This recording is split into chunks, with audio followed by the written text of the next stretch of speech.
1, 2, 3. Rustig.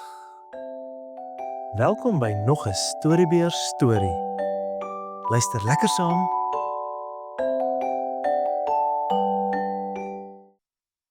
Die stad Bethlehem.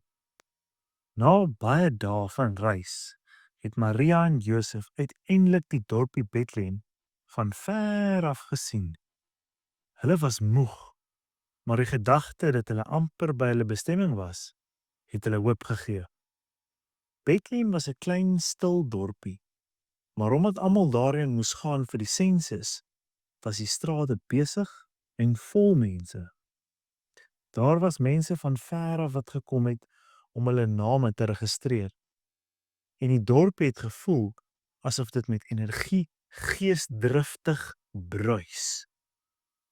Josef het dadelik begin soek na 'n plek waar hulle kon oornag.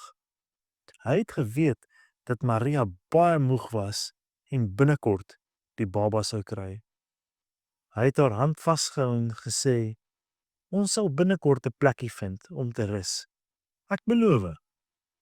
Maar elke keer as Josef aan 'n deur klop, het die antwoord dieselfde gekom: "Jammer, ons het geen plek meer nie."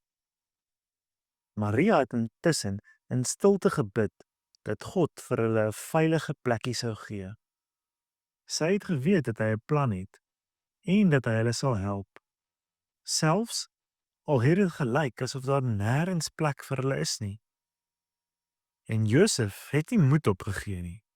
Hy het aanhou klop, want hy het geweet dat hierdie baba belangrik was en dat hulle 'n veilige plek moes hê vir sy geboorte.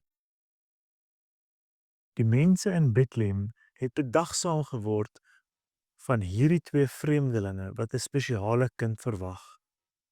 Alhoewel niemand nog kon sien wat sou gebeur nie, het almal 'n gevoel gehad dat iets wonderlik op die punt was om te gebeur.